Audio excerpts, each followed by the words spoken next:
When people say in anarchy or in an anarchistic society, what would be done about this and that, or in an anarchistic society, what would be done about, protection or the homeless.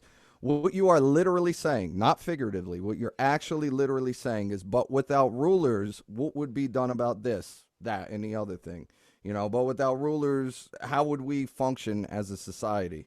And conversely, speaking about the etymology of words, when you say, but without government, what would be done about, the roads, or what would be done about education? Again, what you're literally saying is, but without slavery, what would be done about the roads? What would be done about education? How would we be able to live without slavery? That is literally what you're saying, because the etymology of the word government comes from the Latin gubernare, which means to control, and ment comes from mens mentis, which means the mind. So it literally means to control the mind, or mind control. So when you have internal self-governance, you have control over your own mind and therefore your own state of being. And when you have external governance, you have another force or another person, a group of people controlling your mind and your state of being. And that, by any other means, is slavery. So you want to be the ruler of yourself. You want internal monarchy, one ruler, and you want external anarchy, no rulers, like Francesco's website name. So, and it's like people don't trust people to govern themselves, i.e., they don't trust people to live in true freedom, but yet they trust a subset of those very same people they don't trust to govern themselves, to govern millions of other people.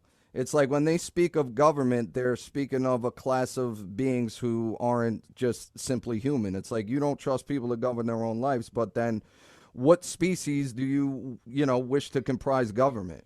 What people don't realize is that everything they fear would happen without government has happened with government in place. The worst atrocities this world has ever witnessed has happened with government in place, and as a matter of fact, either due to government or by government itself. The list of examples goes on and on.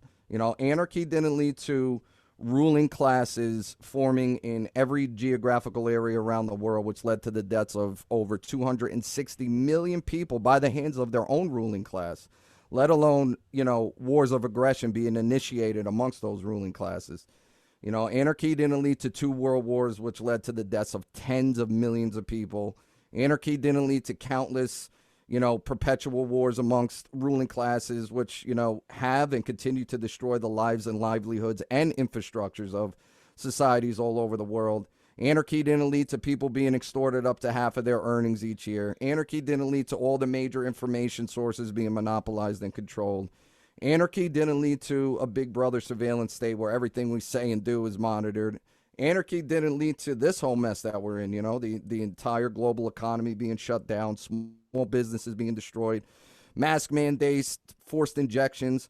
Statism did that. The belief in authority did that. So, before we could even get into what could be done about X, Y, and Z, in absence of the state, people have to first and foremost understand natural law principles, objective morality, and why anarchism is really the only moral position a human being could take, and be able to identify like the utter hypocrisy and cognitive dissonance within their own minds.